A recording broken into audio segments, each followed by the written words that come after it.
guess not. Okay, for next time then. All right, let's start anyway. Let me zoom out a little bit. Here we go. Right. Oh, this t-shirt. This t-shirt looks like the t-shirt of, I don't know, like a prisoner's t-shirt in fantasy games and video games and stuff like that. Actually, really funny. I do like this look though. I think I like these types of t-shirts. Anyway, Assalamu alaikum. Why am I rating you with Saddam? Well, because I want to talk about my friends. I want to talk about having the right friends, actually. Um, we go through, in life, we go through experiences that we don't necessarily want to go through.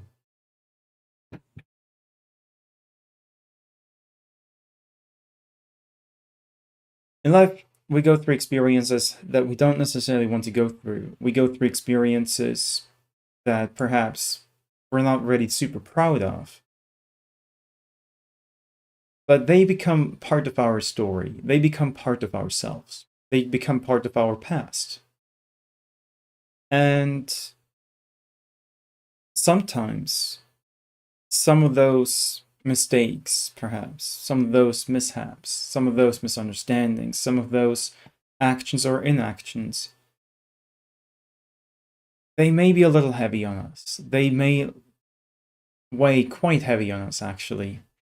And in those moments, we may lose a little bit of our personality, who we actually are.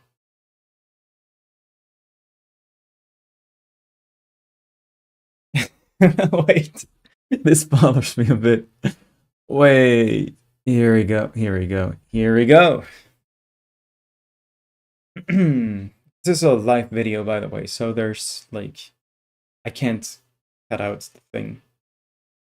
Anyway. In those moments when we feel like life is not going exactly the way we would hope, we would wish, we would even expect for it to go, for our input or for our actions to have resulted in, we may start to kind of almost lose ourselves a little bit, right? This happened to me for the past year, ever since actually more than a year, if I'm being honest. This happened to me, well, yeah, pretty much a year, actually. Not more than a year, pretty much exactly a year. Um,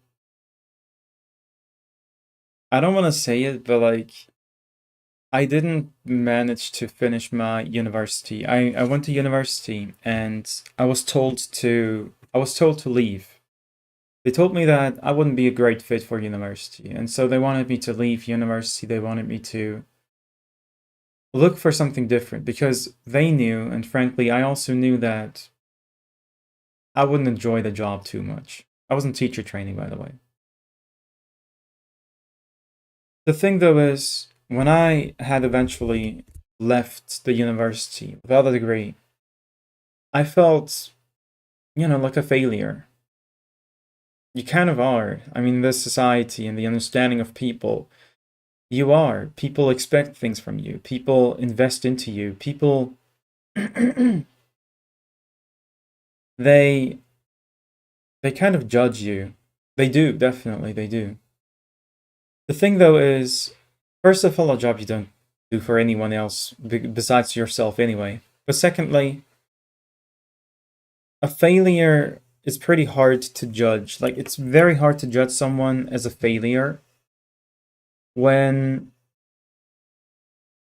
the path for the someone isn't actually very clear. There are people who always pivot in their lives. I mean, I've met so many people who started doing different jobs and started living in a different country. I mean, it's a very common experience in humanity in general. I think I think what happened was for me though, like snapping back to me, once I had left university, I started to feel like a failure, and there had actually already been a feeling deep inside of me that already told me that university wasn't really the path forward for me anyway.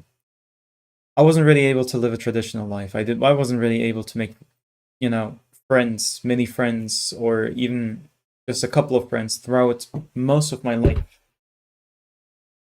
I wasn't able to. I was not able to. Um, I had to deal with isolation and therefore loneliness, obviously. But I also dealt with like career choices, and I also dealt with the pain that comes from deciding and also sticking to something. I wasn't super confident. I was quite insecure, I'm gonna be honest. And so what I started to do is to try to take in as much advice as possible. I thought to myself, if I try to average out people's experience, right? What they did wrong, what they did right, and I get an average, I would be able to determine what a good life is and how to get there. Taking advice rarely results in, you know, something neutral. Taking advice, unfortunately, mostly results in taking commands, actually.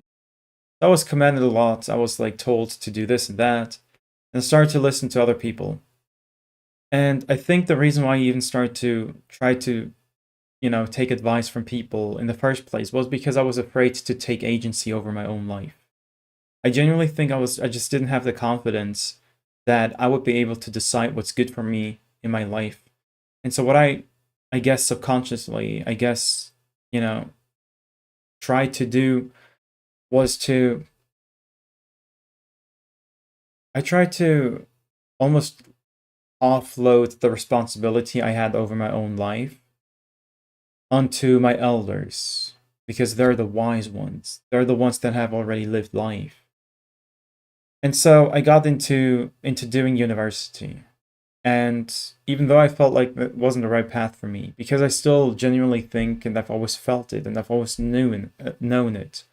I've always known that content creation, like creative expression and especially artistic expression are things that drive me, that are things that I believe I'm really good at. And even at this point, I'm gonna be honest, like I'm doing this somewhat professionally as well. But I'm not doing it, on my own terms. I'm doing it in the confines of a job, jobbing, side gigging. But that's fine. That's like whatever. That's part of life, I guess. I think what I want to get at is actually something a little different. I actually want to get at. I want to get at my university. So the background info is basically I had always felt that university is not the right path for me, but I still took it. I still took the chance to perhaps be able to live a traditional life, perhaps be able to meet someone, and then build a life in that way. It didn't happen that way, and I'm in my mid 20s now, so it's like it's not super easy to start over when everyone else already seems to have not only figured out their path, their way, their life, but have already taken very strong stances. My friends that, the title of the video is having good friends, right? And the friends that I have, for example, they're no question, they're amazing friends. But the thing is, I compare myself. I have to be honest. I compare myself, my life, my direction, my path to theirs. And what I'm seeing is them already having, a partner. They're not married yet, but they're going to marry in the next couple of years. And I don't want to say too much, but they like my photo so much that hey, I have the honor to take their wedding photos. So I'm actually quite excited for that. I really like that. Yeah, that's actually fun. I'm excited for that. Yeah, I want to do that. But that's besides the point, right? Um, when it comes to my friends,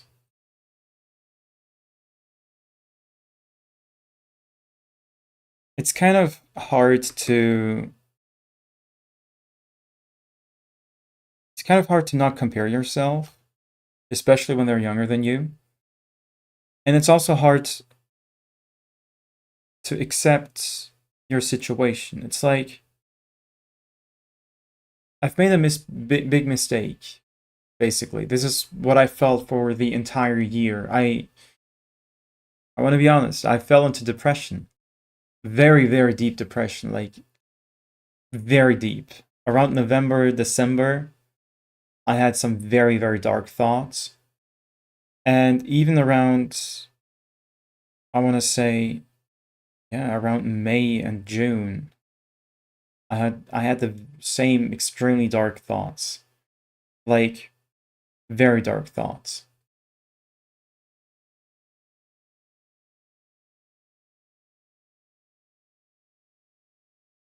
Yeah. And the reason for that is, it feels silly, it feels silly to have to think that a failure, a setback in your life could actually prompt you to have, thoughts like that. It's actually kind of sounds silly. It sounds like something that I could have would have laughed at if like 5 years ago even. But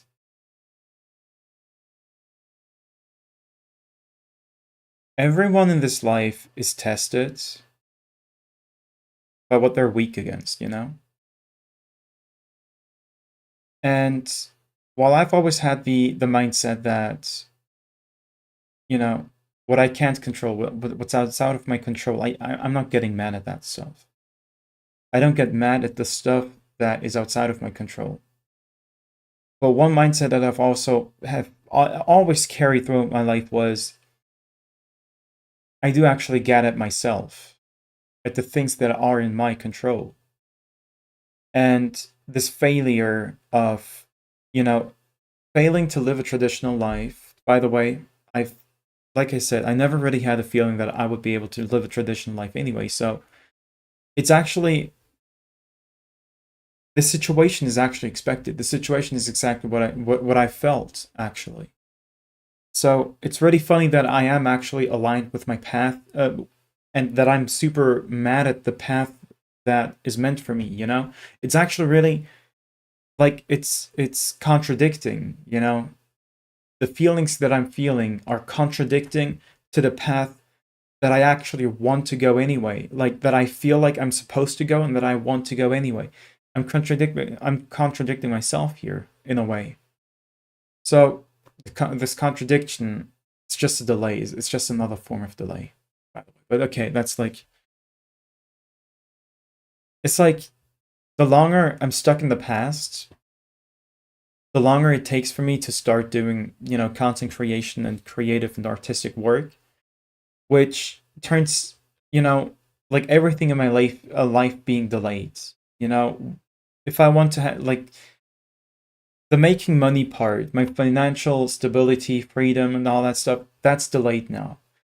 The opportunity to have, like, I would have to be able to meet people, for example, that's delayed now. Opportunities to grow are delayed now.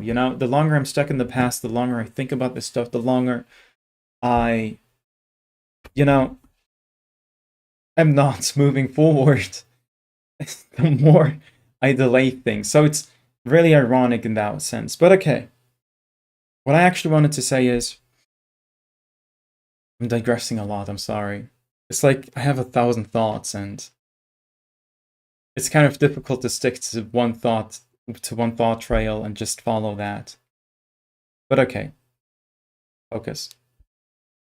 Um, I actually forgot my original point. Crazy.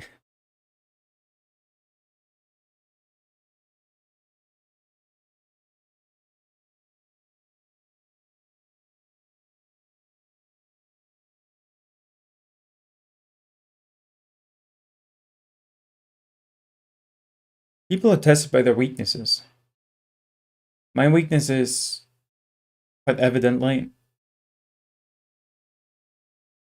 to blame myself. That's my weakness. Straight up. I blame myself for everything that goes wrong in my life. And I do think that, like, I feel like at this point I feel like blaming myself is a way to convince myself that I'm taking accountability. But at this point, I actually don't even think that blaming yourself for a mistake that you made, or blaming yourself endlessly for things that you feel like were in your control, but perhaps were influenced by, things outside of your control, by your environment, for example, right? Constantly blaming yourself and blaming yourself endlessly. I'm talking about like never stopping to blame yourself. I feel like this is just, you know, acting like you're taking accountability at this point. To some extent, yes, you're taking accountability, right? But if you exceed that extent, at that point, it's like it may feel like you're taking accountability, but all you're doing is just to trash on yourself. And it's not really taking accountability. It's not really a way to make you feel better, but it's like it's almost like you're tricking yourself. But there's only negatives here. There's never any positives here. It's so weird. And I don't understand why anyone does that, or why even I would do that, to be honest. But this is kind of like what it is. And so, whoa, pressure. I have to look at the chat, by the way. If like there's no one watching right now, and it's fine. It's like whatever. But if there was someone watching, I have to take a look at the chat. Just have to. What I also want to say is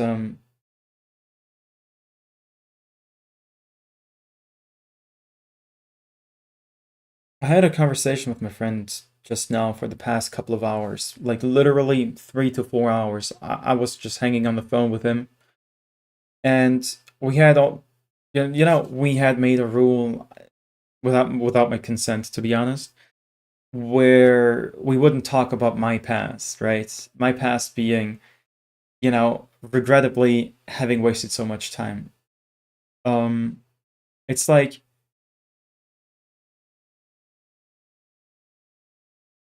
I blame myself for the past because I had always felt like a traditional life wasn't meant for me, and I was always supposed to be in front of the camera, like I am right now. And I was always supposed to like perform, to make artworks and all that stuff, to become an artist in a very modern sense. I had always felt that, and I blame myself for not having done that, even during school, even though I wanted to. I constantly blame myself for not having done that any sooner, and that I've basically waited out until I saw that this traditional life just literally was not meant for me. I failed university, and the way that I failed university is the absolute worst way that it could have been. I was totally isolated, constantly at home, never left my room, and I didn't have any friends. I mean, I was living in Switzerland. I come from Austria, so in Switzerland, there's like I don't have anyone. I didn't have any friends. I was already struggling making friends. I just straight up couldn't make any friends in Switzerland at all. You understand? And so, and even I went to the mosque. I always had, and still kind of have a strong connection to the mosque, to the masjid, you could say. And the people there, unfortunately, there are not many young people in mosques. Straight up. I very often find myself to be the only one, actually. Right? And so, even though there was like a local community that I could be a part of, that I was also a part of, it was never enough. It was never, a feeling of like, I found the people that I'm meant to be with. And I never had that feeling while I was in Switzerland either. I was part of this family like community at the mosque, because it was a very small mosque too, you know? And we all knew each other. We all knew each other very well. And, you know, it was very, like, people were very tight with each other, like family. But it wasn't really, like, it didn't feel right. It never felt right, you know? It always felt like I'm here and I'm only here because I didn't follow my calling, you know? And this calling is it's a real thing, you know? It's a real thing. You just have this calling that's constantly telling you you have to do this, you have to pursue this, you know? And bro, if you ignore it, eventually it may just go silent, or it may turn into regret. And that's like I believe that's the loudest form of the calling, you know?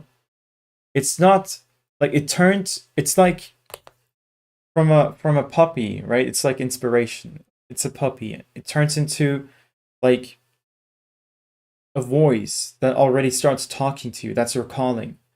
And then once you ignore it long enough, and once you like get into a position where like your calling just can't do anymore, like it's like, bro, you need to wake up. It turns into this demon almost. It's not a demon because it still wants the best for you and it does the best for you, you know? But it turns so loud and aggressive and so fiery, it becomes regret. And regret is like this calling turned into something unbearable at this point. And for me, it's turned into something so unbearable, I feel like I was paralyzed for the last year. Literally, I was flat out on my bed constantly, and I could do nothing. I just couldn't do anything. I couldn't think. I couldn't, like, talk. Like, I couldn't do anything. I was just flat on my bed for an entire year. Constantly, honestly, I'm obviously still do things on bed. I was always on YouTube. I learned a few things, you know, I learned quite a few things about politics in the past 3 years. Um, so, and changed my worldview quite a lot, if I'm being totally honest, right? Like, a lot of things have, like, it's like definitely, it's a topic for a totally different video, but my worldview has changed drastically. And I did not think that that would be possible. Honestly, even 5 years, even like 4 years ago, 5 years ago, when I had just finished high school, I would never have thought that my worldview could be changed. If I'm being totally honest, I had thought that I know the truth, and the truth is the truth, and it's just reality, you know. And I thought there's no way that anyone changes it. So if you haven't heard it, I'm actually someone religious, right? Like I try to practice it as much as good as I can. And I was actually, I'll be honest, I had the tendencies towards the right in politics. Okay, obviously, since I'm a Muslim and I also have an ethnic background, I was never on the hating line. You know, I never really hated anyone. But when it comes to social issues, for example, right? I definitely had a right leaning tendency, be it about gay rights or honestly, not misogyny, but the being oblivious to like the struggles that women go through, basically. The one name that has changed it is Hassan Piker. What a devil. What a devil, dude, I swear. It was in 2023. I had a friend from Kentucky, also very right wing. Um, I talked with him every single week for like almost 10 hours a day. Okay, every single week, once a week though. Every Saturday was our day, and we talked to each other. He was my best friend by far. Like ever since the pandemic, right? Ever since the lockdown, for 3 years straight, we always talked. And then it came to October 2023. We all know what happened. And my position was very, very clear. Like, I'm Turkish. I have a Turkish background. So, Hasan Piker's also Turkish. Ah, it's so funny. That's not the reason, though. Um, 2023 October, I knew what was going on. Obviously, we grew up with the knowledge. And I immediately, like, I hadn't talked with my friend about this, right? But because I knew that like was Western people are propagandized to like to heaven and back, basically. You know, it's like a very very long distance you could think.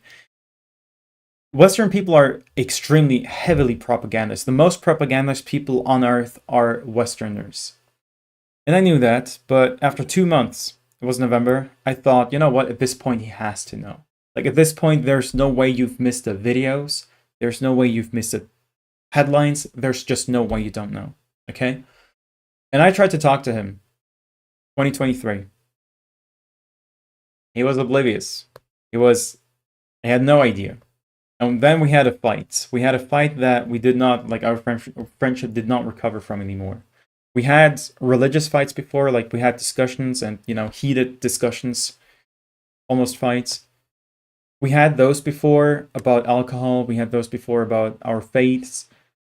And so we had actually gone through pretty heavy discussions before. And we've always, like, friendship always survived those. But politics, it did not survive, which surprised me a lot, to be honest, because I had to try to reach out to him again, but he just ignored me. And that was like, that's already a sign, okay, you know what, it's kind of over at this point. At this point, 3 years in, I think he knows what's up, and I don't think he's supportive anymore, right? But the thing is, I had already told him that you're gonna see it someday, and you know, I don't want to say too much, but I'm gonna tell you. I've told you so, right? I tell him that. But yeah, it is what it is. And on that day, I had searched up someone that talks about these topics. I had heard of Hassan before, but he was the exact opposite of my ideology. I never subscribed to any ideology, but like my worldview, you could say, okay? And so what I did was to start listening to him regardless, because he was the only one talking about this, especially in the younger generations, in the, you know, social medias and stuff like that. It was one of the few ones that actually covered what was going on there. And while I knew what was going on, I still had a lot of, you know, knowledge gaps. And I kind of wanted to fill them in. And I wanted to listen to him. And so I started listening to him. And over the years, over the coverage over Gaza, and therefore over the years, I started to, like, he started to reprogram my mind, so to speak, you know? And he started to talk about a lot of things that actually makes a lot of sense, if I'm being totally honest. The world is extremely diverse, and a right wing perspective, a right wing worldview is very, very. It's very one sided. It's about the in group, okay? But the world has more than just one group, okay? So, like, if you're right wing in America, you're most likely a Christian, a very religious Christian person. If you're right wing in Turkey, you are a Muslim religious person. But your perspective always stems from the inside of the group, right? And so a right wing in Turkey and a right winger in America, they would oppose each other, but they're both on the right. You understand? So like it doesn't make sense when you think it that way, because these two groups still exist, and they also have to coexist on the planet, you know, as human beings. And so how do you do that with the right wing worldview? You know, there are some things that you understand each other with, like LGBTQ is not necessarily, you know, something that neither religion is super hot about. Okay, in the scripture, as people understand, I mean, even Islam, for example, I think it's very misunderstood. If you have like if you feel attracted to the same gender, to the same sex as you, it's actually in Islam, what it actually is not, it's not like a, it's not like an illness in your mind. It's not like a mental illness, the way that we are taught in our cultures, in our groups and stuff like that. But it's like a test of God, okay? If you are attracted to the same sex as yourself, it's a test. It's like, yeah, you've got this attraction. Like, I would, if I were to like men, which I don't, just saying, if there's any girls. Just kidding, bro. Oh, bro. Um, if I were to be attracted to a man, that would mean that it's like a test for me, you know? And I have to kind of like resist it. And I have to like keep myself in check. But the thing is, for someone that is outside of the religion, for someone that is not Muslim, this ruling doesn't really count. You understand? So if there's like a Christian or an atheist, agnostic, gay person, then he can be gay, and Islam doesn't do anything with them. You know, Sharia law leaves them alone. Actually, this is like what actually is going on in Islam. You know what I mean? So even but in the right wing thing, understanding, even that is kind of, misunderstood. And what you're learning is, if you're gay, it's a no go, and every gay person is a no go, right? There's like no gay rights at all. So like that's a differentiating factor of, you know, when you grow up with something that is cultural in a way. In any case, I actually want to pivot back to my original point. I got off track, unfortunately. Also, by the way, I just want to say this about women. Um, I didn't know what after. Here's the thing. After my work view changed, or like in the process of it changing,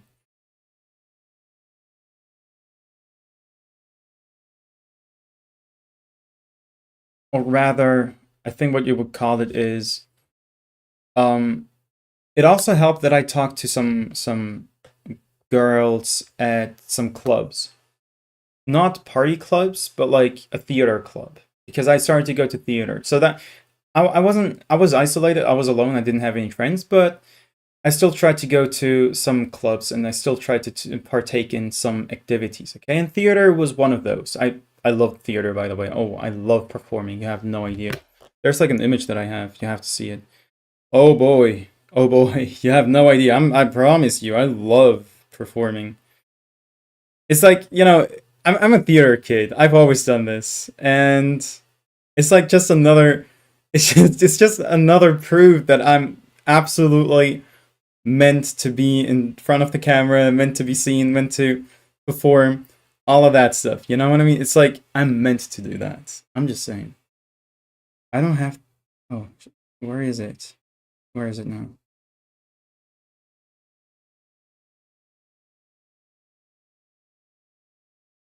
I gotta find it. No worries. Here we go. Oh boy. Tell me what you want. You can't tell me that this is not cool. But yeah, it's pretty hard to see with the lights. Hitting. Yeah, whatever. Whatever. Yeah, you see the silhouette. Probably. Probably you saw the silhouette. Whatever. I love performing. And so, and we had a couple of girls actually there too. And when I had gotten into discussions with them, not about life, like we're just, doing normal theater stuff. But every now and then, we had gotten into conversations about like how life is. Okay, like oh, it's like typical conversations. You start talking about one thing, like for example, oh, do you have a relationship, or do you not have a relationship, or what do you do for your living or whatnot? Okay, it's like those types of things, and then it's like people start talking about themselves and you start to realize, oh, wait a second. Hey, this is like interesting. It's like people start talking about their experiences and you start learning about their lives. You start learning about like the way that they navigate through life, okay? Um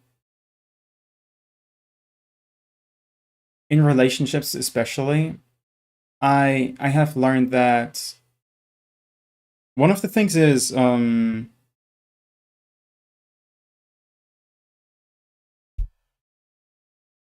sounding like an ultra feminist. I am. But but I'm afraid that I'm still making the typical male mistakes. If I'm being honest. If I were to talk to girls, with girls I mean to honestly just one girl, honestly. Bro. You know? I feel like I would still make the same mistakes, and I think, honestly, I think I actually made even one of those mistakes just recently. Whatever. Yeah. You start to realize, okay, the role of the girl in a relationship, for example, it can be kind of restrictive, or the girl might not feel very comfortable, but she's, not very confident in telling her partner about that and stuff like that. It's like these things you hear, and then you start to realize, okay, wait a second, like the role in of a girl in this society, it can be harder, right? Based on your skin color, based on your, whether or not you have a scarf. It's not called a scarf. Head cover. It's called a hijab, I know, but I thought there's like an English word. I guess there's not. Point being is, you start building empathy. You start to realize, okay, wait a second. It's like I was living life through only my perspective, and I didn't have any other perspective. I didn't really know the world, basically. The more that you know the world, the more you get to know it, the more you start to realize, yeah, well, I mean, I guess the world is extremely diverse. There are many people, there are many, how should I say, there are many different cultures, traditions, many different ways of thinking, many different ways of living, where you have to be honest and you just have to, at some point you have to admit, you know what, I actually feel like it's, not quite the way that I thought it was. The world is not the way that I thought it was, actually. And then you start to realize, yeah, I mean, these lefty positions are actually a little more diverse and they're a little more representative, a little more accurate to real life, actually. But you only do that once you have actually been out, once you've talked to people, once you've learned about life and the world in general. And then you start to realize, yeah, wait, this actually makes more sense. And this is actually much closer to what I would consider reality to be, you know? And so in the past 3 years, my worldview has changed a lot. I just wanted to say that. Whatever. I don't actually know why I said that anyway. I'm not making politics videos though, because I don't think I'm a good spokesperson for politics in general. Also, I'm following a lot of American politics. I live in Europe. I would be a LARPer. It just doesn't make sense for me to talk about politics at all. It just does not make sense. Um, yeah. No, getting back to topic actually. I definitely want to get back to it. So, like I said, the past year I have experienced deep depression, but my friends were always there. Around exactly a year ago, they had invited me to a student club. It's a club specifically for students in the area where we would. I'm actually going to show another photo because I'm the media guy. They hired me. Like they hired me. It's like it's not a job. It's voluntary work. I think you called it.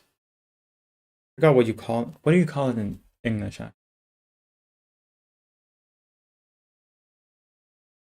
Voluntary work. What is it? I think I had a specific name.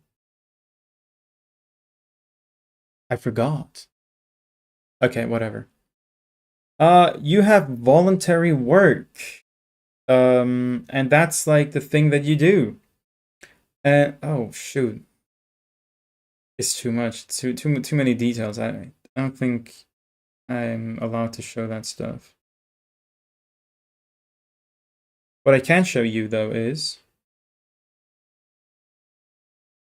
one of the photos that I've taken is this one. I have to zoom in so you don't see any names. It's this one, right? So as you can see, we've made a lot of. I'm the media guy. They take me in. They've taken me in as a media guy. They were like, we are having seminars. We're calling professors and people from industries and people from all kinds of different backgrounds, academic backgrounds, and like we want to kind of like animate. You say that in German. It's a very German way of thinking right now. But it's like we want to motivate a lot of youngsters to actually go and study, and to be able to do that, they always invite people, academics, to be able to connect with them and to have this community of students in a very relatively rural area that we're living in. And so it's like honestly, it's amazing, to be honest. It's amazing to be part of something like that. So I'm very very glad that we can work in something like this. I'm very glad about this. Um, it's fun to work there. It's fun to work with the people. It's fun to work on the media stuff. Now, admittedly, I sometimes have to push myself and force myself to do this media stuff in the first place. But generally speaking, it's pretty fun, especially when you are actually able to work with the people right on location, you could say. So in any case, I've been part of this for the past year, and we've made quite a lot of projects. And because of this student club, I've actually gotten closer to these friends that I have. I've actually gotten much closer to them. I've known them in high school. I got to know them in high school.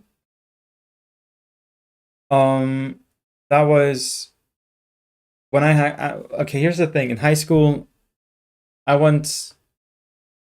I started high school. I started going to high school in my third year out of four. I actually had to repeat the school year. I didn't actually pass it. I took the time to learn English though. So as you can hear, my English has gotten pretty good. And I've got this year of skipping school to thank. The thing is, I skipped school because I was, isolated, lonely, and I couldn't stand seeing other people with their groups and with their friends, and I'm the only one in the class who's constantly alone. So that was the reason to skip school for me. And I did that almost to the point where they kicked me out. That very dangerous. Not recommended. Actually recommend it if you know what you're doing, if I'm being honest. Recommend it if you know what you're doing. Because I kind of knew what I was doing. I was like, I'm gonna fail this class on purpose. This entire year, I'm gonna fail on purpose so I can learn English and so that I have no like problems in the future anymore. And the great thing is, after I failed this class, I had actually gotten into a new class, and all of a sudden, like I had met some guys at my age with the same worldview that I have, and obviously, like I said, my worldview has changed a little bit, but so has theirs since then. And we've gotten like I made friends in high school. That was amazing, right? But then the pandemic happened right after. It was like 3 months of having friends and then no friends again. But we still stayed in touch somehow. We had been on a vacation together in 2023 in August, and then in 2025, 2 years later, they had formed the student club, and we barely ever had connection. Like we barely ever talked to each other during those 2 years, and even the years before that. Right? It's like we didn't really do too many things together. But ever since then, we we had to do a lot of things together, and we've grown quite close. And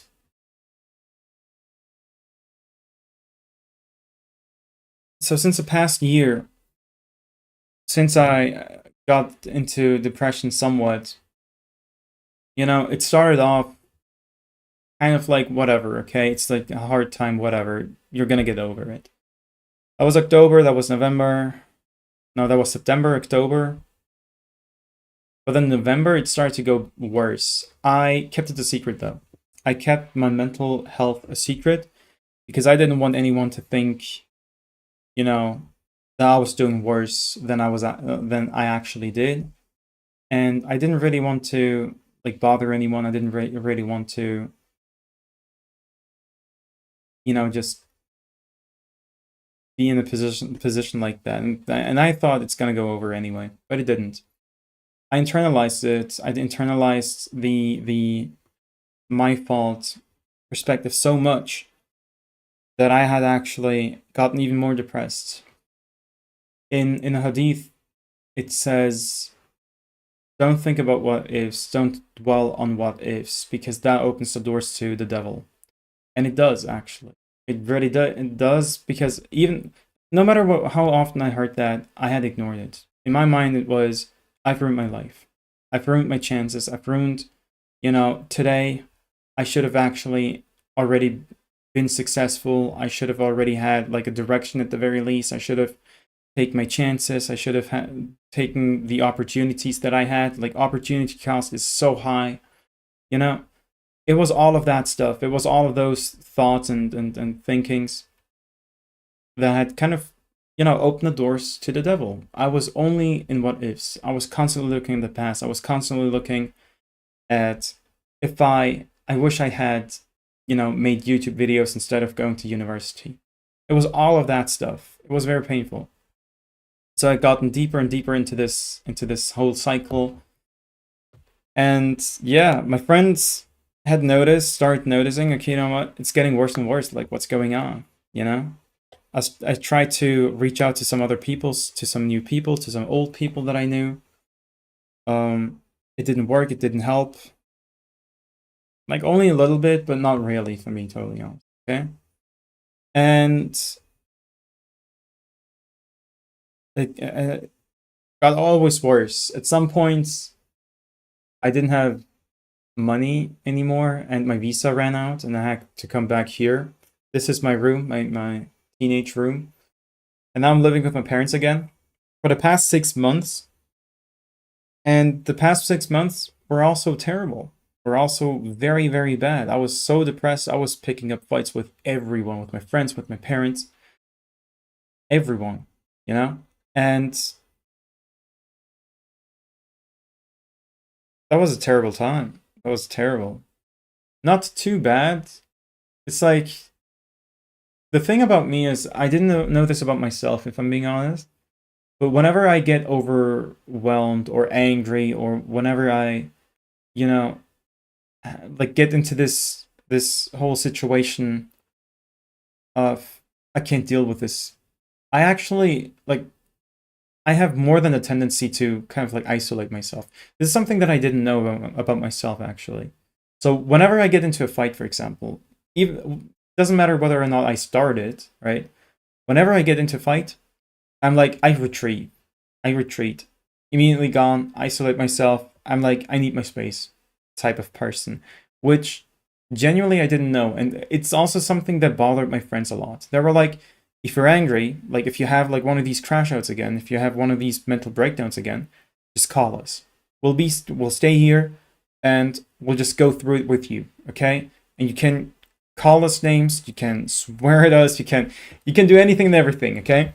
And we'll just stay here, we'll just listen, and that's it, It's like, that was the strategy that they had, which honestly probably would have helped. But whenever I had these breakdowns, I didn't stay true to this deal that we've made. I was like, honestly, that was also not consensual, this deal. Because I had always said, I'm not gonna do that. I'm not gonna call you names. I'm not gonna scream at you. I'm not going to do anything when I'm angry, when I have like some form of breakdown or some form of crash out. I'm not gonna do that. And I actually didn't, and it pissed them off so much because they were like, you have to let it out, and you have to let it out perhaps on someone, perhaps you have to let it out with someone, right? And they were like, it's also much safer in general if if there's someone with you, you know? But that's like the funny thing about me. I genuinely didn't know that when I had this, like when I had these crash out moments, I stayed inside. I stayed on my bed very often, always actually. Only sometimes I went outside to go for a walk, but those very often also didn't help. Um, I had this extremely bad habit of writing down things.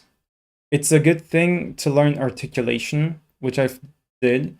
It's a good way to learn how to sort and organize your thoughts. It's, you know, writing in general is also generally really good, except if you do it in rumination. And I ruminate it a lot, and I've written down a lot of things, a lot of my thoughts, a lot of my regrets, and it was, you know, the same thoughts looping over and over again. Never stopped. Never does, actually. Rumination is exactly that. Never stopping thoughts. It's constantly repeating the same thoughts over and over again. I remember how bad it was, honestly. Like, bro, I remember it. It's like I'm over it now, but the past couple of months were really hard, especially around May to June, like 2 to 3 months ago. That was the one of my worst times again. I was like, I can't deal with this anymore. And I wanted to go to the doctor. I went to the doctor, I tried to get some medicine, and I also said, I need therapy. I don't know what's going on. I can't deal with this stuff. And I had actually gotten the things that I asked for. I didn't take the medicine though. I didn't take it because right around the time that I wanted to get some medicine against depression, I had seen TikTok videos where people have gotten into very, very bad physical health issues, situations because of depression, like antidepressants. And so I didn't take them, which I'm very glad about right now. But I did go to therapy, and I tried to accept my situation. I tried to accept pretty much everything about me and my situation. And I tried to like work through it, you know, I tried to process it, which was really hard, especially when you're doing it alone. Um, and you know, kind of refusing help, I guess, from your friends. My fault. But the thing is, I tried to stabilize myself, and I successfully did a little bit. I went to therapy, everything came out again. I got super, super deep down again. And just generally, I was bad vibes all around, constantly. I was the worst vibes you could possibly imagine.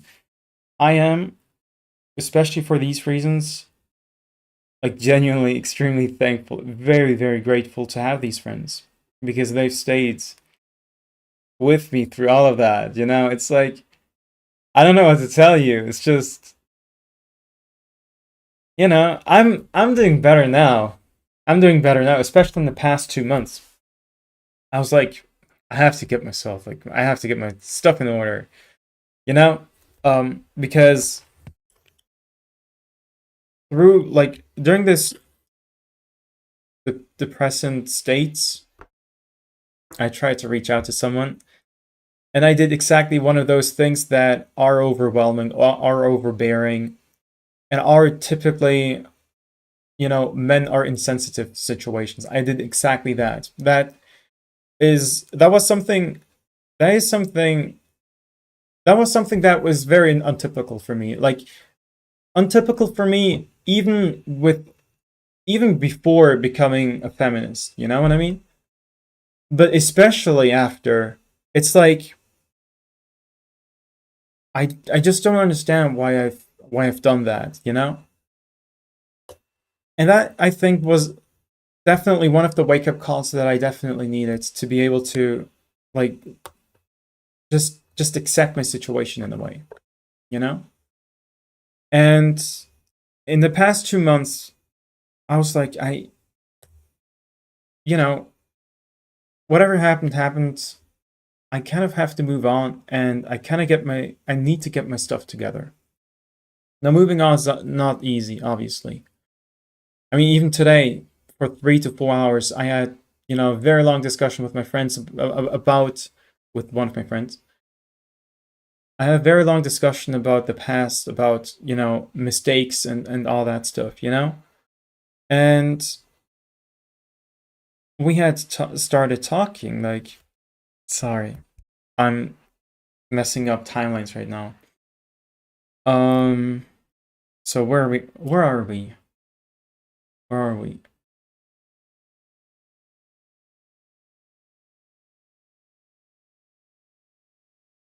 After I had messed up that initial reach out to someone that I felt like I could be compatible with, I started doing. I started to try to get myself back together. Okay, that's like where the effort part really comes into play. Consciously not think about the past and consciously like try to build a life again. It's like you have to find people around yourself. You have to find people to anchor. You have to find and busy yourself with activities. One of them is honestly card games. Yu-Gi-Oh! I found a local card store very close to me actually. And I visited that place. I was like, you know what? Screw it. I'll just like let's socialize with people there. And honestly, great people, amazing people. They're really great. It's really fun with them. I've gotten some free cards from some free decks. This is like a beginner deck for Magic the Gathering. I only play Yu-Gi-Oh! Right? Only play Yu-Gi-Oh! But now I'm getting into different card games as well. Today, for example, I've played One Piece, the TCG, for the first time, which was insanely fun. I don't know what to tell you. That was so much fun. It actually rivals the funness of Yu-Gi-Oh! Yu-Gi-Oh! I like because it's like a puzzle game. It's like a lawyer's game. It's very precise. It's very deliberate. It's like the ultimate brain game, you could say. Um, One Piece, on the other hand, doesn't have that same level of thinking, but the interaction with perhaps it was my opponents that made the game really fun to me because I had like it was a little more laid back and you can have like a real conversation with your opponent, which made it a lot more fun almost. It's like the socializing aspect, I guess. But yeah, it's like yeah, I like those games. And I started to go to this card store more often, right? I started to go there in the first place, which you make friends over time. It's fun. It's just fun being there. It's just fun being with the people. It's just fun, doing something, having a hobby with other people together in a way. It's just fun. So yeah, it's like that was also definitely a time that that's something that just generally helps. And then I've had some other um events as well, like the what's it called? Bro, what's it called? What is she called? The elder sister. Here we go. The elder sister of one of my friends married. And I had the honor to take her images. I was actually looking whether or not I have some images that I can show without showing her face, but no, I don't, unfortunately. But I've taken her photos. That was fun. That was, exciting. That was something different. And we're starting to rebuild. I'm starting to build my life for the first time in my life the way that works for me, I guess. I'm very grateful for my friends though. They have stayed throughout this whole process. And sorry, my nose is just itchy. They have stayed with me throughout this entire process. and they've tanked a lot of things from me. A lot of things. Like, they've tanked a lot of therapy sessions, actually. I think, yeah. Because the thing is, like I said, I wasn't crashing out on them. I had this strict rule that when I feel mad, when I feel angry, um, there's no one gonna be around me, so that I can't lash out onto this person, so that I can't, you know, hurt anyone. That was like the one guiding rule that I had during this whole situation as well. And that's what I stuck to. And that worked. Except for once when one of the friends when one of my friends tried to call me, I didn't pick up, and then he sent a message.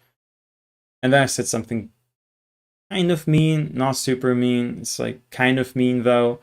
And he marked it as, yeah, that was, that was something that stuck out to me. And he said, that's not something that is expectable from you, actually. But I was like, yeah, that's the reason why I don't pick up phones, because if I were to pick up a phone and, I'd be like kind of really angry, really mad, I'd be crashing out, then I could have actually said something that would really hurt you, you know? So, yeah, it's like this, yeah. We survived it though. And I want to come to a close now. I want to come to a close. These are like moments that we've lived through.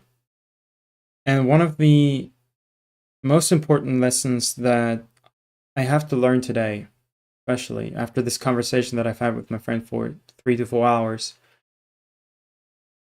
one of the lessons is everyone makes mistakes. Some are more costly than others, but everyone makes mistakes. And as a human being, it's inevitable. You will make mistakes. You are going to make mistakes.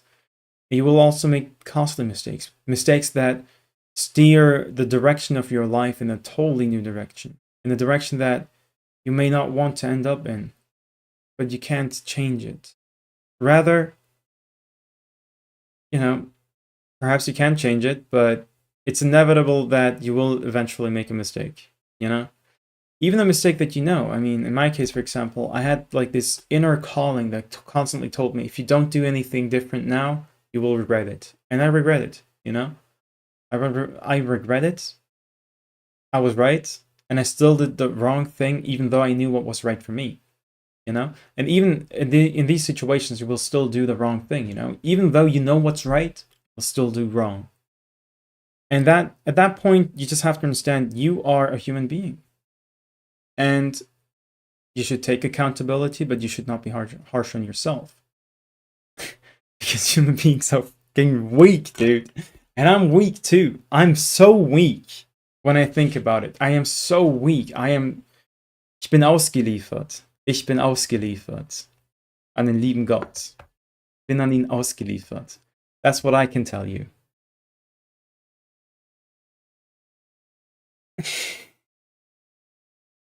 And that's the thing, It's like, you just have to, it's like, learning from mistakes is a very fundamental, very, very fundamental lesson or concept in humans in general. Like, you can tell a baby or a small child to never touch fire and to never touch, the top of the heating plate thingy in the kitchen. You can tell him, you can tell a child or a baby that constantly, over and over again. You can show him pictures and images of what would happen. But the thing is, they will not really have the comprehension, the ability to comprehend, or rather the ability to internalize the pain unless they actually touch it, And eventually they will touch it until they learn not to touch fire. And that's the only time that they will learn it is when they've already touched the fire. I'm not even kidding when I say every single human being has burned him or herself. Every single human being. Every single human being as a child because either they didn't know any better or they didn't take it very seriously, you know? And that's the thing, you know? It's like human nature. You learn from mistakes. But the lesson for me today is not to learn from my mistakes. It's like obviously learn from my mistakes, right? That's the obvious lesson. But the true lesson that goes for me is learn to live with your mistakes. And I think this is much harder. This is the one struggle that I have, you know? It's like I can learn to navigate through this. It's like,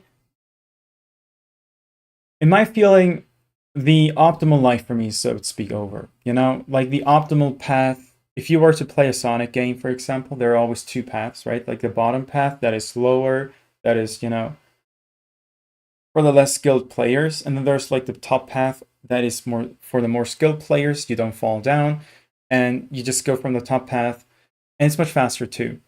And very often, what happens is like you can fall down onto the bottom path at any point, but once you've like very often you fall down to the bottom path very early on, right? And then there's just no way to recover to the top path anymore.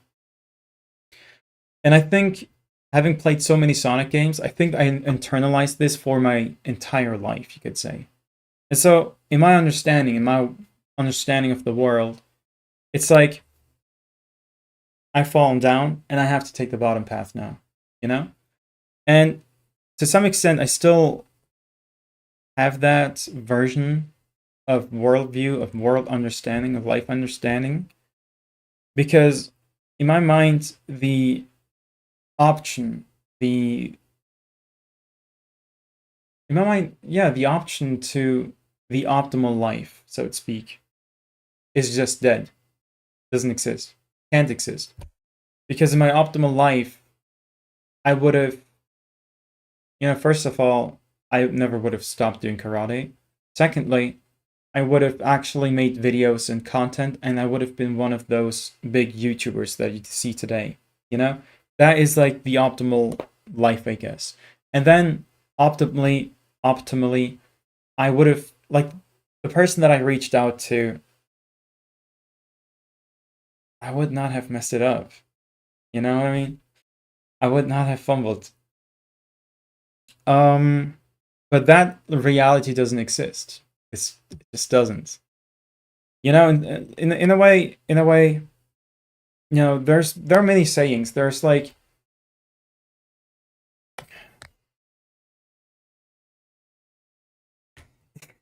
it's dude. It's like the thing about the what is. Don't dwell on what is. It opens the door to the shaitan, and it also says, say it's the qadr of Allah, and just kind of move on. You know, I couldn't accept it. I just couldn't accept it. It's a hadith. I couldn't accept it. For an entire year, I wrestled with this hadith. I was like, I understand logically. I understand it. It makes total sense. I understand it from a psychological perspective. I understand that my life is now altered because of the choices that I've made, but I cannot accept it. I cannot accept it. I cannot accept that I've messed things up, you know? And that's like how I started to dwell on the what ifs. But, in a way, perhaps it is a qadr of Allah. I don't know, actually. I don't know if even if I had done content, would I still be in this position? Perhaps. I personally don't think so. But I actually think that the Qadr of Allah is written, you know, as you're deciding through life and as you're putting effort into in life. I feel like I still feel like that. I don't know, but no matter what, reality is I'm here. I'm in my room, teenage room, and you know, we're starting to build something slowly. That's kind of like how it is. I'm glad that I have these friends that, you know, try to hold me on the ground, so to speak, because I do have the tendency to dream big. And they're like, ah, you're dreaming too big. And I'm like, yeah, but like you have to dream. Otherwise, what is life all about anyway? You know? I'm the dreamer of this friend group, most definitely. But they're accepting it now. Like they're slowly getting used to it, and they're like, yeah, you know what? Perhaps it actually, whatever you dream might actually work out. Who knows? Yeah, it's getting a lot better as of late, like a lot better. I am starting to feel more like myself again, slowly but surely. I mean, the fact that I'm, able to talk about this stuff without having a breakdown. I actually made a video in November again, or December, where I literally recorded my breakdown. And I wasn't intending to break down, but I had a feeling that I was standing right before a breakdown, and I hit record, and I was like, I'm just gonna talk about this very calmly through. I'm just gonna forget about it. Okay. And then I started talking about it, boom, breakdown. Done. The video, like a 20-minute video, I was just losing it.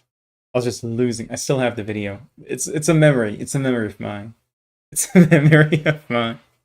Shoot, in 20 years, I may be like, yeah, let me watch my mental breakdown from back then again.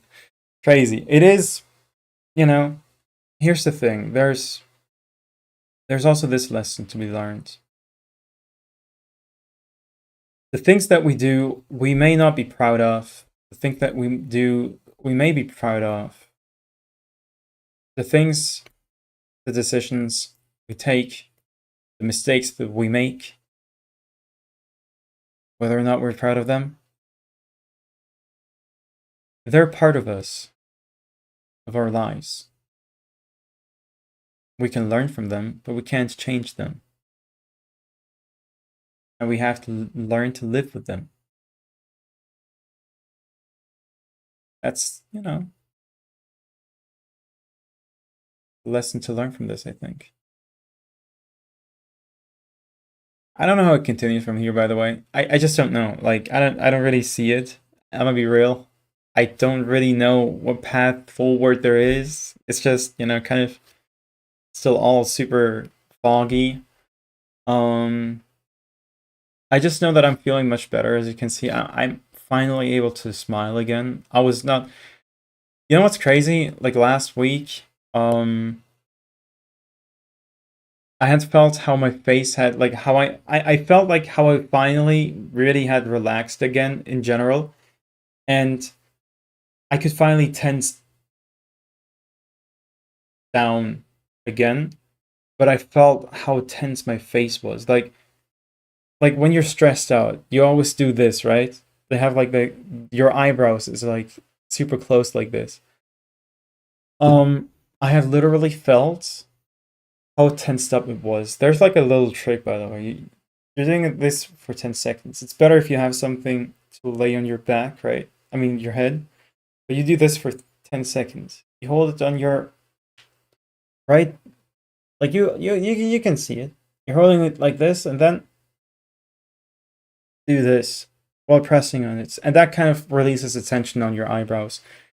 That's the most painful part for me to be tense, by the way. That's what I've realized. And then there's like my cheeks. I'm not sure if it was here or here, but those are like the pressure. Like when I'm tense, when I'm stressed out, these parts hurt the most. That's what I've learned.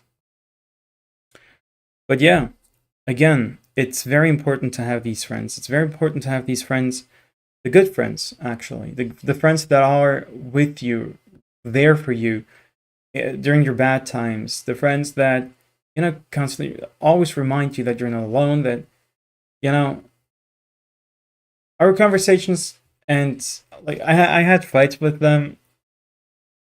It's not perfect. Don't misunderstand. Okay, it's like they always try to change my worldview. Okay, they always try to convince me. They always told me and talked to me. They were always like, "You're seeing this wrong. You don't understand life." Like we had many conversations like these. So it's not like they were there and they were like, you know, oh, don't worry about this, right? They were not like super huggy or anything like that. That's not the thing. But the fact is, they were still there. You know, they had a very harsh language. Perhaps it's the language that I needed. You know what I mean? And so what I'm trying to say is, I still appreciate them a lot. I remember when I was the year before, actually even a couple of years before that, but especially the year before I met those friends, I had constantly prayed. I had constantly prayed, like, please give me friends. Please give me real friends. Friends that stay to me, that I'm part of, and that, you know,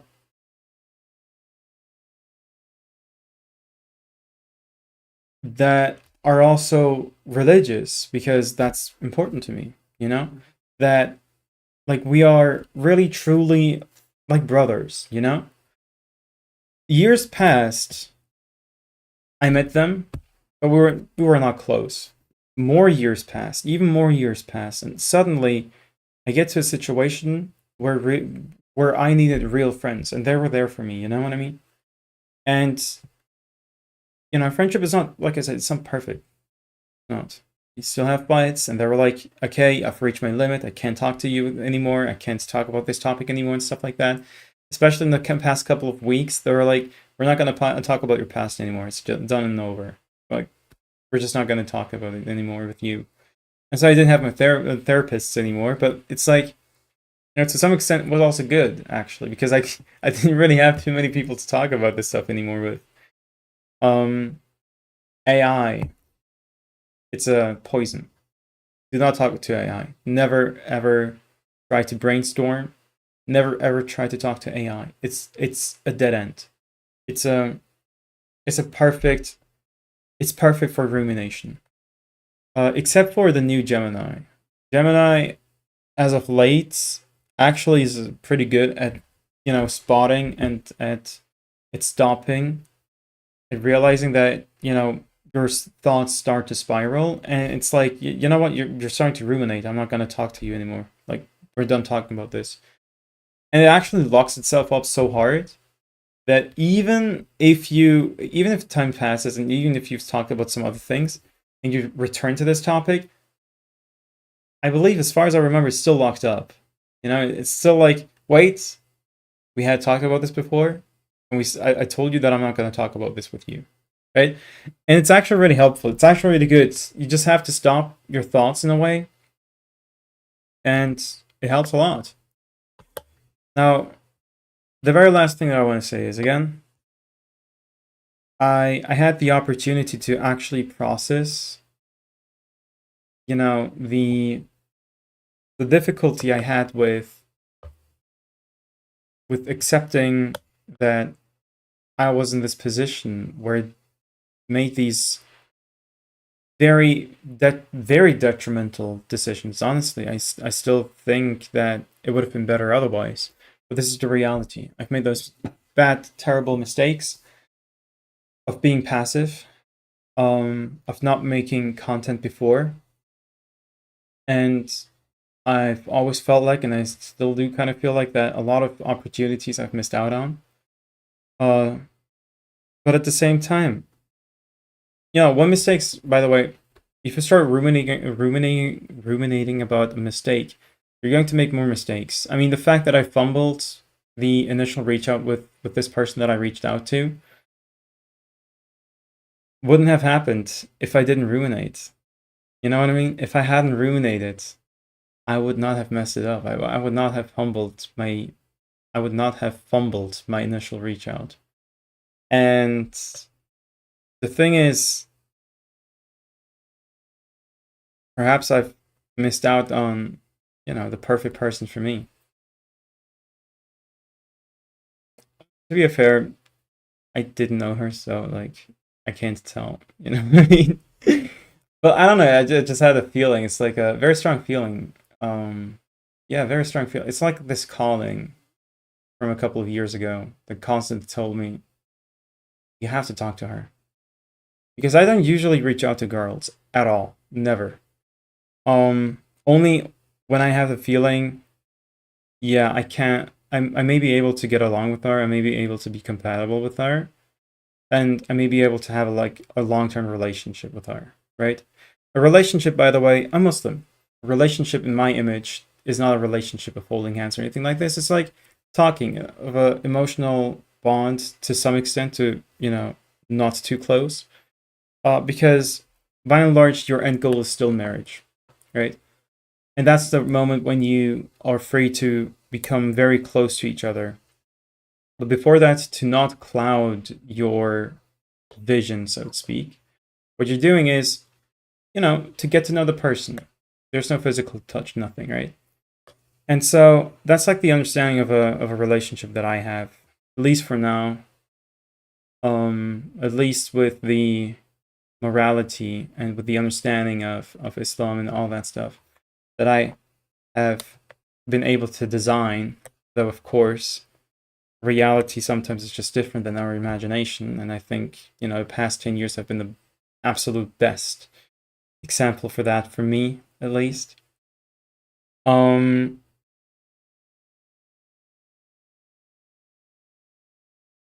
what can I say?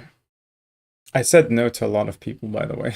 I said no to a lot of people because, like I said, as soon as I have the feeling that this long term is not viable, I'm like, you have to cut the cords immediately. Like it just doesn't make sense. Because in a way, I want to reserve myself. I want to guard myself.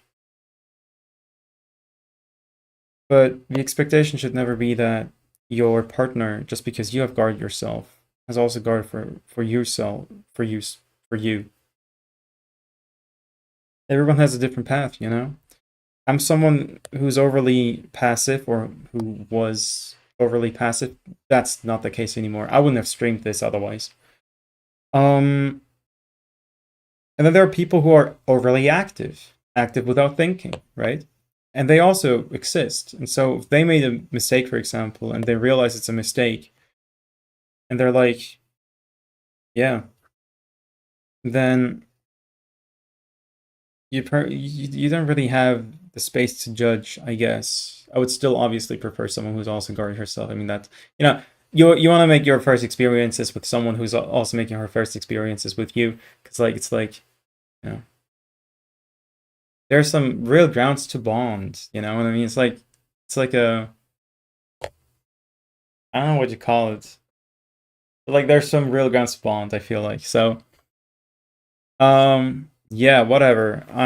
But the thing is, by and large, it still counts. It's like, you know you do, regarding yourself for God first and foremost anyway. Plus, you can't even ask anyone about their past. you know I can be open, right? Because I'm kind of confident, somewhat confident with my past. My issues in my past is passivity and not doing content, but trying to listen to other people, and also, honestly, like I said, to kind of like try to just offload my responsibility, my agency over myself, over my own life, to other people. You know what I mean? So like that's my mistake. That's like my um terrible past, which is honestly, genuinely, it actually may be a terrible past, because hey, I could have perhaps been able to become financially free, and perhaps today it's much more difficult. Perhaps I might have been able to meet someone amazing, you know?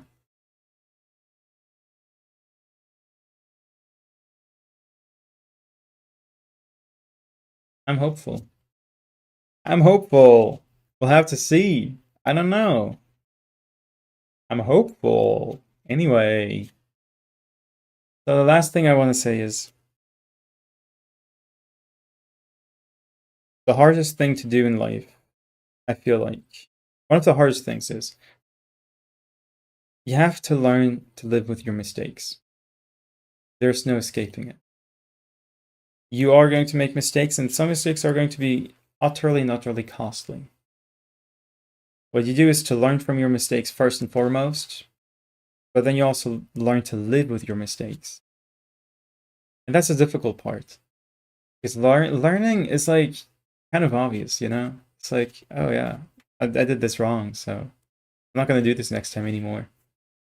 But then being able to say, this hurts, but it's part of me now, is a totally different conversation. It's a totally different issue. It's much harder, way harder in my experience, way harder. It's like the one thing that take me out for one entire year. It's like the one thing that actually paralyzed me for an entire year. You know what I mean? But today I can say, I don't like it. I saw it coming, but I guess it's part of me now. It's part of my story. Whether I like it or not, I would prefer not to have had this story. I would prefer to not have had this part of me exist. Genuinely, I mean, I would still today say, I wish this part didn't exist in me. But, you know, it's part of me, so. Also, there may be some good. There may be some good in this. I don't know. This is another concept that you're taught in Islam. Whether something good or bad happens, there's good for the believer. Allah is the best of planners. You may like one thing, but that thing is good and bad for you. You may not like another thing, but that thing is good for you. It's like medicine. That's also, again, something we're taught in Islam. And I don't know, it's just like, I guess I have to trust and put as much effort into making content instead today, now. Put as much effort into living and growing, learning and developing and all that stuff. Maturing even, I'd say. I mean, I think which there's a little bit of maturing and being able to learn to live with your mistakes. It's like the hardest thing ever, for real. You know? But again, I am endlessly, eternally grateful to have these friends. I really am.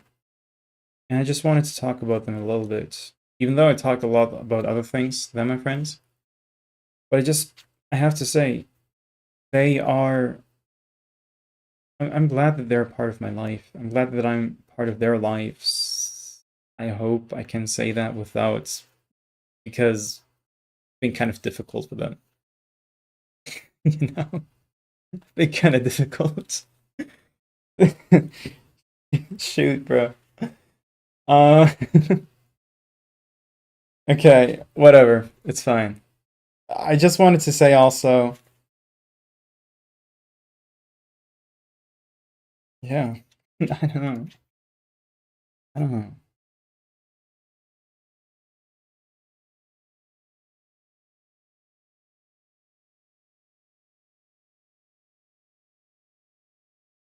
I do actually. I love my friends for the sake of Allah. It's the largest and the biggest compliment that a Muslim can give to anyone. And I do. Genuinely do.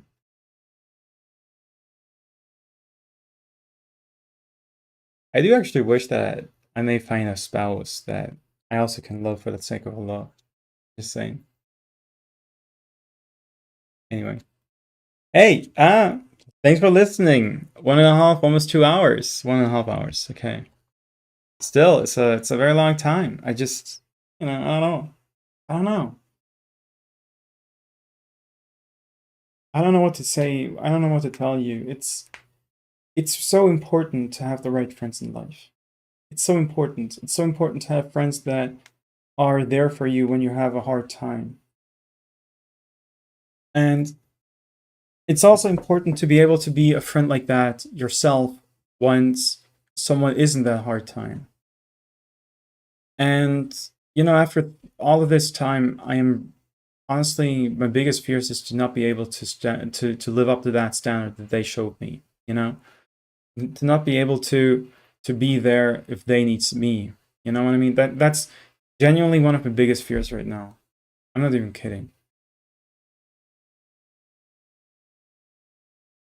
I would like to learn how to do that. I don't know how you learn it though, you know? I don't know how you learn to be there for someone. How can you learn to do that? Perhaps by actually, going through the difficulties in a way.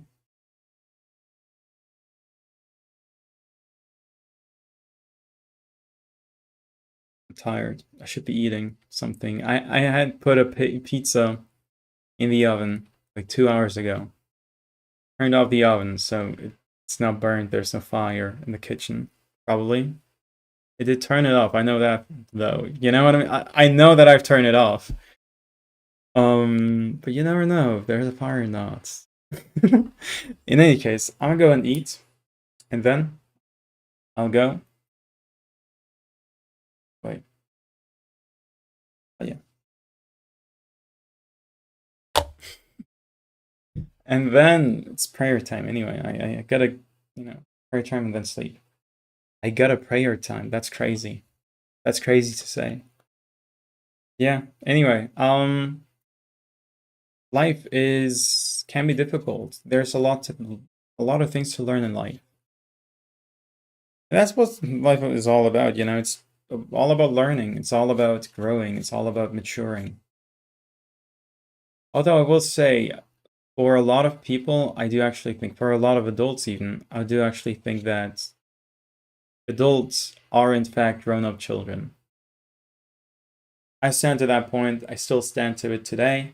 A lot of people, myself included, everyone in fact, always acts, after, not always, but like very often out of desire, out of, what they feel like, out of what they are interested in.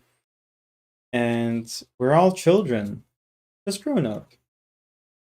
Grown up, but we need to learn to navigate through life. That's all I can say. Any case, see you next time. Thanks for watching. Thanks for listening. And sorry for being so slow to talk about this stuff. See you.